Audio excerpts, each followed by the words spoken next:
저 역시 본 질의에 앞서서 하나 짚고 넘어가지 않을 수가 없습니다. 지난달 30일 날 왜 최태원 회장이 증인으로 채택이 됐습니까?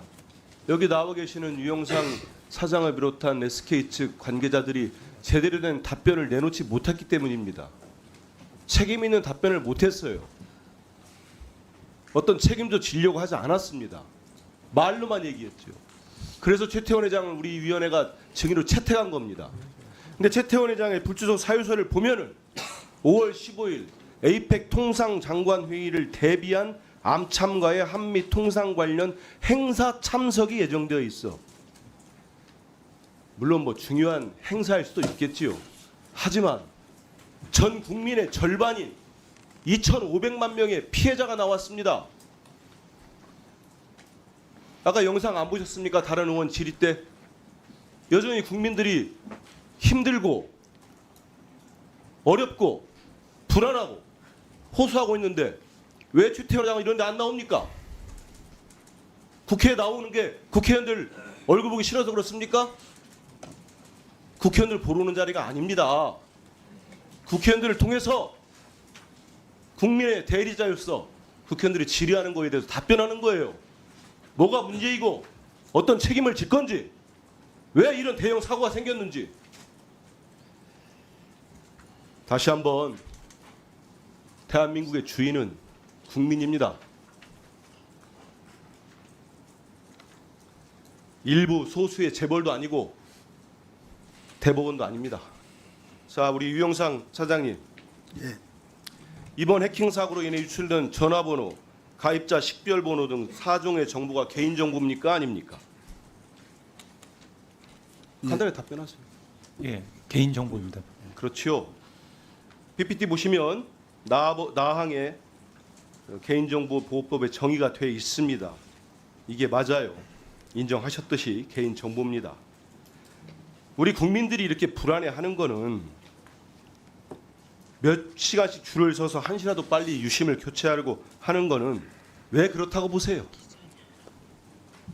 그 근본적 이유가 뭐라고 보십니까? 제가 말씀드려도 되겠습니다. 얘기해 보십시오. 뭐 그 기술적인 부분입니까, 그게? 아닙니다. 유출된 정보로 국민 여러분들이 불안감을 느끼기 때문입니다. 이 점에 대해서 그런데 죄송스럽습니다. 왜 우리 유 대표님, 유 사장님 그런 얘기도 못 합니까? 아닙니다. 저도 막연한 두려움, 과도한 불안으로 치부해서는 안 됩니다. 예. 그렇지 않습니까? 예. 지금 뭐 좀 시간 지나면 잊혀지겠지. 선거 때문에 이제 과방위도 열리지 않으면 그냥 덮고 가겠지. 그런 생각하지 마십시오. 이번에 유출된 개인정보를 바탕으로 불법 유심칩을 통한 신원 도용 등 2차 범죄에 악용될 우려가 유심을 교체하지 않는 이상 존재하기 때문입니다. 맞지 않습니까? 저희는 기술적으로는 유심 보호 서비스와 FDS로 사장님 알겠습니다. 가능하다고 생각하지만 예, 예. 알겠습니다. 교체는 해드리겠다고. 지금 뭐 보니까 유심 지난 4월 30일 청문회 때도 유심 보호 서비스에 뭐 가입, 자동 가입, 유심 교체 물량 확보 여러 가지 SKT가 하는 행동 뭐 이렇게 여러 가지를 알렸어요. 하지만 지금 보니까 전체 유심 교체 고객이 이게 5월 6일 18시 기준인데 지금 별로 크게 달라지지 않았을 겁니다. 왜냐하면 확보된 물량이 있을 테니까. 맞지 않습니까? 맞습니다. 그럼 지금까지 전체 약 4%, 96%에 해당하는 사용자는 근본적인 해결이 안 됐다고 안 된 거 아닙니까? 맞죠? 유심 교체가 되지 않은 것은 맞습니다. 이런 상황에서 왜 회장은 나오지 않습니까? 장관님, 네. 우리 유상임 장관님. 그 최태원 회장이 이제 어제 대국민 사과를 했는데 여전히 위약금 관련해서는 이런 답변을 내놨습니다. 지난 30일에 유영상 사장 얘기나 종합적인 검토라는 지속된 입장하고 똑같아요. 그 유약금에 관한 부분을 보니까 전기통신사업법에 따라서 우리 과기부가 이용 약관에 관한 위반 여부를 판단해야 하고 그 판단은 방통위, 개인정보 보호위, 개보위죠. 민간합동조사단의 결과를 종합적으로 검토하기 때문에 SKT가 지금처럼 저런 미온적인 태도를 갖고 있는다면 단기간에 결정될 수 있는 사안은 아닙니다. 그렇지 않습니까? 네, 그렇습니다. 그런 상황에서 우리 장관님이 지난 30일 청문회에서 이제 법률 의뢰 말씀을 하셨어요. 네. 그리고 차관께서 한 4군데 했다고 얘기를 하셨죠. 세 군데하고 추가적으로 하나 더. 예, 그래서 4월 30일에 로펌 3곳에 갔고 5월 2일 날 한 군데 더 보냈다고 했습니다. 그 답변을 좀 받지 않았습니까? 장관님 말씀하셨는데 어제 오전에 일단 받았습니다. 아, 근데 지금까지 저희들이 자료 제출을 해달라고 우리 의원실에서도 계속 요구를 했는데 거부하다가 지금 청문회 직전에 자료를 보내왔는데 역시 도대체 어느 데 맡겼는지 자체까지도 얘기를 안 합니다. 내용도 좀 얘기를 해야 되는 거 아닙니까? 왜 공개를 않고 있는 거죠? 예, 그 부분은 저희가 의뢰를 할 때 그쪽에서 이런 것은 밝히지 않았으면 좋겠다 이런 걸로 이제 그러다 보니까 우리 해놨거든요. 장관님이나 차관님의 어떤 그런 미온적인 답변이나 태도 때문에 우리 과기부가 SKT에 유리한 쪽으로 법률 의뢰를 한 것이 아니냐 이런 우려가 나오고 있는 걸 알고 계실 겁니다. 의원님 그 법무법인의 이름을 저희들이 공개하지 않는 이유는 내용도 보다 중립적으로 하라는 의미입니다. 그리고 그 어떠한 영향도 없이 그 의견을 달라는 거고 그걸 밝히는 순간 또 그러면 다른 내용 네, 자체를 설명이 비공개라도 좀 제출해야 되는 거 아니겠습니까? 설명을 드리겠습니다. 저희 의뢰할 때 설명을 그런 좀 내용이어서 예, 와서 좀 해주시고요. 제출을 이렇게 예, 이름하고 내용을 좀 하다 보면 듣도록 다 하겠습니다. 제출이 있습니다. 유영산 대표님, 예.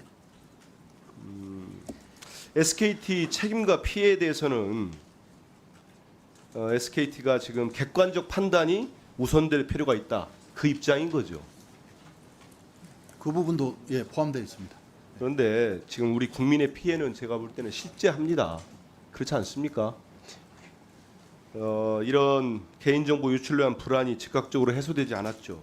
그리고 유심보호 서비스 가입을 위해 기다려 하는 아까 영상도 보고 했습니다만 다른 의원님 때 시간이랄지 우리 국민 모두가 유심 교체를 위해서 길거리에서 보내는 시간들 이거는 다 피해입니다. 그렇지 않습니까? 예, 진심으로 사과드립니다. 그 피해는 뭐 사과는 뭐 당연한 거죠. 근데 피해에 대한 보상 방안이 지금 제시가 안 되고 있어요. 거기에 대해서는 준비가 되고 있습니까? 향후 별도로 그 부분에 대해서는 준비를 해서 말씀드리겠습니다. 그 수동적으로 그렇게 하지 마시고 예. 좀 적극적으로 했으면 좋겠습니다. 왜냐하면 지금도 늦었습니다마는 국민들 분노가 더 커지면 기업 전체가 더 어려질 수도 있습니다. 그런 판단을 잘 해보십시오. 그 유심 포맷 관련된 것 좀 물어볼게요. 이게 지금 12일 출시라고 알고 있는데 맞습니까? 예, 맞습니다. 예, 예. 예, 기술 기술 쪽이기 때문에 제가 말씀드리겠습니다. 근데 이게 저는 좀 우려가 되더라고요. 저도 이 내용을 우리 보좌진으로 들었고 혹시나 유심 교체 때처럼 또 혼란이 되지 않을까 이런 생각이 들거든요. 한번 물어볼게요. 이 유심 포맷 하려면 대리점을 직접 가야 됩니까? 예, 직접 가서 하는 걸로 되어 있습니다. 그러면 이 유심당 이 기술 뭐 새로 출시한다고 했으니까 적용 시간은 어떻게 돼요? 지금 저희가 일반 유심은 15분 생각하고 있고요. 예. 이 포맷 방식은 이제 저희는 재설정 방식이라고 하는데 한 10분 정도 생각하고 10분. 있습니다. 예, 예. 그러면 한 대리점, 직영 대리점만 가능한 겁니까? 아니면 다 됩니까? 2,600개 현재 대리점에서 그러면 똑같이 2,600개에서 예, 예. 10분씩. 예. 그럼 대리점당 하루에 감당할 수 있는 고객 수는 좀 계산을 해보셨습니까? 현재 저희가 캐파가 20에서 25만 정도인데요. 이걸로 하면 더 늘어날 것 같고요. 그다음에 이거를 위해서 저희가 기기를 또 준비 중에 있습니다. 그래서 지금 아니 그러니까 그것까지, 유심 포맷이 유심 교체보다 이게 좀 나을 것 같아서 지금 도입을 한 거 아닙니까? 그죠? 예, 시간적인거나 아니면 재고적인 부담 쪽에서 그러면 편의성이 전체 있습니다. 지금의 우리 가입자들 예. 유심을 교체하지 않은 분들 예, 지금 96%가 하지 않지 않았습니까? 예, 맞습니다. 예. 그러면 이걸 한다고 할 때 예. 전체 걸리는 시간은 대략적으로 추정이 돼요? 현재로서는 그 좀 추정하기는 어렵고요. 빠르게 지금 하려고 합니다.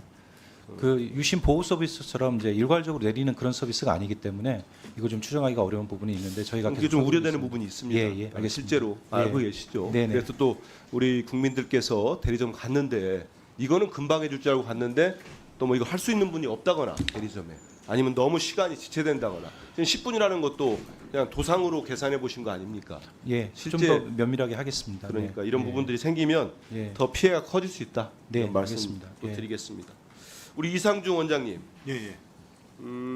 지난 3일 키사에서 SKT 서버에서 악종 코드 8종이 새로 공개됐다, 예. 발견됐다, 예, 공지했은 거 맞습니까? 예, 맞습니다.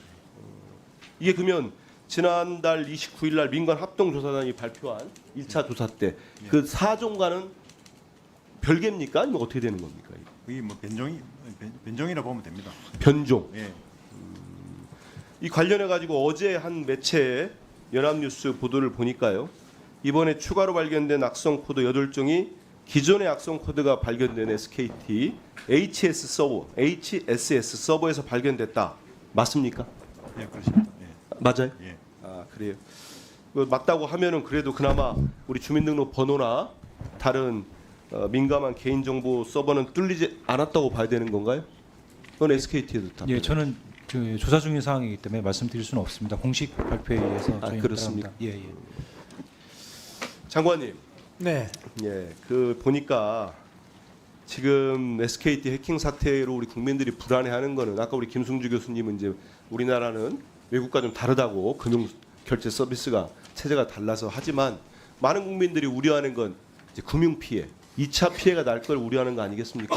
네, 물론 그런 부분이 가장 우려가 많습니다. 예, 그래서 이번에 리얼미터 아니 한 여론조사 업체 조사를 보니까 이번에 정부나 SKT에서 발표한 주민등록 번호나 금융정보나 민감정보가 포함되지 않았다는 발표를 신뢰하지 않는다가 80%가 넘습니다. 이게 실제 다르게 받아들이고 있는 거예요, 우리 국민들은. 이런 부분들을 정말 이 개인정보가 공공재가 돼버렸다. 이런 슬픈 우스갯소리죠. 이런 부분까지 나오고 있다는 말씀들 꼭 드리고 싶습니다. 이제 지금 보니까 아까 우리 유영상 사장님도 말씀했지만 한 25만 명이나 KT나 LG U+로 옮겨갔다고 합니다. 그죠? 예. 우리 과기부 장관님. 근데 지금 네. LG U+나 KT는 안전합니까? 물론 그래서 지난번에 저희가 그 시소분들을 불러서 예. 지금 감지되고 있는 그 악성 바이러스를 전부 점검하도록 그렇게 지도를 하고요. 또 이것도 상당히 서버가 많아서 시간이 좀 걸릴 것으로 예상합니다만, 예, 그렇게 조치를 했습니다. 예, 보니까 이번 SKT 해킹에서 발견된 BPF 도어 그 악성 코드 아주 정교하다고 하더라고요. 그래서 지금 제가 질문한 것처럼 KT나 LG U+도 과연 안전한 건가 네, 이런 우려가 또 생깁니다. 지금 자료 보면은 이 LG U+나 KT로 옮긴 여기도 지금 유심 보호 서비스가 10배 이상 폭증하고 있다고 합니다. 그러니까 우리 국민 모두가 실제로 2년 전이었습니까? 3년 전에 미국에 다 아시겠습니다만 통신사 연쇄 해킹 당했잖아요. 그래서 이런 우려점이 있는 것 같습니다. 이렇게 정교한 악성 코드를 심을 정도의 실력을 가진 집단이면은 대한민국 이 통신 전체를 한번 교란하려고 시도할 가능성도 있습니다. 여기에 대해서 철저한 대비책을 좀 세워야 되지 않겠나 이런 말씀을 꼭 드리겠습니다. 그리고 이 부분 하나 여쭤보겠습니다. 그 SKT가 키사의 침해 사고를 신고한 시점이 4월 20일 16시 46분인데 과기부가 이 사실을 키사로부터 보고받은 시간을 혹시 아십니까? 우리 장관님이나 우리 차관님. 예, 저희가 한 40시간 정도 후에 신고를 받은 걸로 알고 있습니다. 기사로부터 보고받은 시간은 뭐 지금 말씀하신 건 다르긴 한데요. 아무튼 정보통신망법에 따르면 바로 침해 사고는 즉시 신고하도록 규정하고 있습니다. 그래서 제가 볼 때는 이번에 통신망 전반적인 보안 조치 점검을 하면서 이런 신고 체계 이런 부분도 좀 아울러서 이루어져야 되지 않겠나 이런 생각이 듭니다. 그리고 또 보면은 아까 우리 장관님이 KT나 LG U+도 잘 점검하고 있다고 하시는데 뭐 여러 가지 이유는 있는 것 같아요. 자료를 쭉 살펴보니까 장관님 말씀처럼 과기부에서 이통 3사 정보 보호 책임자들하고 이렇게 소통을 하고 있다는 걸 알겠습니다. 알겠는데 과기부가 LG U+나 KT 보안 점검을 최초로 공식 요청한 시점이 4월 28일입니다. 그러면은 침해 사고 나고 한참 뒤입니다. 이런 부분들도 잘 한번 세심하게 따져보시고요. 예, 그렇게 하겠습니다. 제가 답답해서 아까 한민수 의원님 질의의 핵심이 뭐냐면요. SKT랑 과기정통부가 혹시 같은 법무법인으로부터 유권 해석을 받는 게 아니냐. 핵심은 이거 아니겠습니까? 예, 그거 답하세요. 그거 맞죠? 한민수 의원님. 예, 그런데 핵심은 SKT가 해석을 의뢰한 법무법인과 과기부가 해석을 의뢰한 법무법인이 설마 같지는 않겠죠? 예, 의뢰할 때 이해 충돌에 대한 걸 다 예, 검토해서 그거 했습니다. 점검하셨죠? 예, 그렇습니다. 예. 그리고 그 한 가지 말씀드립니다. 의원님들도 참고하세요. 지금 SKT가 고객신뢰위원회 만드신다고 하는데 저희가 대선 때문에 제 마음 같아서는 일주일 뒤에 또 청문회 열어서 끝까지 파헤치고 싶으나 그게 불가합니다. 그러나 이거 끝나면 즉시 제가 과방위 내에 전문가 포함한 TF 구성해서 저희가 선거운동으로 바쁘더라도 그 전문가들과 각 방에 이 건과 관련해서 가장 조예 깊은 비서관으로 구성해서 계속해서 체크하겠습니다. TF 구성할 테니까 그냥 국회가 늘 그랬듯이 이번에 청문회하고 말겠지 이런 생각하지 마십시오. 예, 그렇게 안 합니다. 그리고 대선 이후에는 전 통신사 대상으로 보안 상황을 점검하는 현안 질의에 들어가겠습니다. 그리고 한민수 의원님이 말씀하신 것도 그냥 들으시면 안 돼요. KT나 LGT도 과기부가 할 수 있는 모든 권한을 다 동원해서 유심보호 서비스를 강제 가입시켜라. 특히 바텀업으로 해라. 예, 디지털에서